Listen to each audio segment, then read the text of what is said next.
जय माता दी दोस्तों। नवरात्र का आज तीसरा दिन है जो देवी चंद्रघंटा को समर्पित है, जिन्हें घंटे के आकार का आधा चंद्रमा धारण करने वाली देवी के रूप में जाना जाता है। नमस्कार, मैं हूं मोनिका सिंह और आप देख रहे हैं इन खबर। इस दिन माँ की पूजा करने से घर में शांति और पवित्रता आती है, नकारात्मक ऊर्जा से मुक्ति मिलती है। माँ चंद्रघंटा का ध्यान करने से आंतरिक शक्ति और नेतृत्व की क्षमता बढ़ती है। माता को खुश करने के लिए क्या विधि विधान आपको करना जरूरी है, इस पर ज्यादा बातचीत करने के लिए हमारे साथ जाने माने एस्ट्रोलॉजर आचार्य किशन महेश्वरी जी हैं। आचार्य जी, आपका बहुत बहुत स्वागत है। मेरा सबसे पहला सवाल आचार्य जी आपसे ये है कि क्या माँ चंद्रघंटा को कैसे लोग जो है प्रसन्न करें? माँ को भोग लगाने के लिए हमें क्या करना चाहिए और साथ ही साथ वो कौन सी चीजें हैं जिनका भोग करने से माँ प्रसन्न होती हैं? आज आप सभी को मित्रों, नवरात्रि का तीसरे दिन के विषय में किस देवी की पूजा करनी है, उनको किस चीज का भोग लगना है और कौन सी ग्रह उनसे बैलेंस होती है और उनका क्या रूप है।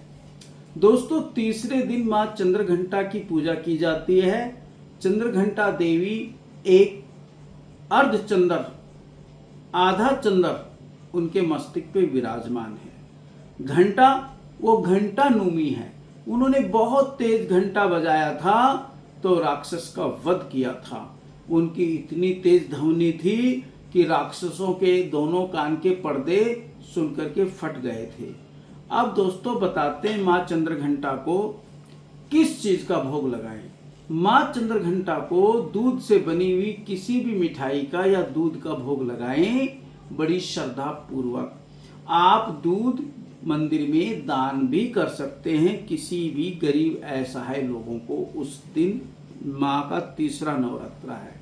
माँ चंद्रघंटा का नाम जब लिया जाता है तो वो कौन से ग्रह से संबंधित रखती हैं और किस ग्रह को शांत करने में मददगार साबित होती हैं? दोस्तों, माँ चंद्रघंटा शुक्र ग्रह से बिलोंग करती है। अगर किसी जातक का शुक्र कन्या राशि का है या राहु के साथ या केतु के साथ या शनि के साथ विराजमान है और किसी की शुक्र की दशा चल रही है, शुक्र पाप कृतिक योग में पड़ा है, शुक्र का शुभ फल नहीं मिल रहा है, तो आप तीसरा नवरात्रा करके मना के माँ को अपने शुक्र ग्रह को बैलेंस कर सकते हैं। कैसे बैलेंस करना है दोस्तों?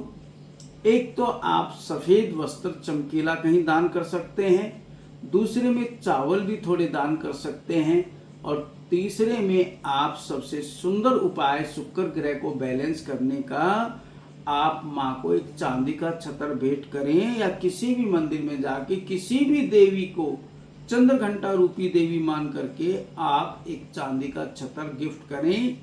निश्चित आपका शुक्र बैलेंस होगा। आचार्य जी, सबसे अहम सवाल ये है कि माँ की पूजा करने से कौन से बिगड़े काम हैं जो बन जाते हैं? दोस्तों, माँ चंद्रघंटा को मनाएं। माँ चंद्रघंटा अपने आप में एक शक्तिशाली देवी है और आप इनको रिझाएं। सुबह नहा धो के पुष्प की माला किसी भी कलर की होगी, परंतु उसमें थोड़ा सा चमकीला कलर हो या थोड़ी सी एक वाइट क्रीम कलर के भी फूल आते हैं, उसकी माला अगर आप माँ को भेंट करते हैं तो सोने पे सुहागा आप निश्चित भेंट करें और अपने शुक्र को बैलेंस करें। माँ को इत्र भेंट करें और खुशबूदार पुष्प हो तो सोने पे सुहागा।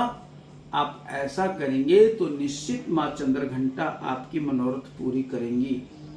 विवाह योग, स्त्री पुरुष, जो लड़का लड़की विवाह के काबिल है वो जरूर मंदिर जाके माँ चंद्रघंटा के दर्शन करें। उनसे अपने जीवन साथी के लिए प्रार्थना करें कि जो हमारा जीवन साथी जहाँ भी छुपा बैठा है माँ उसे प्रकट करें, निश्चित शादी होगी।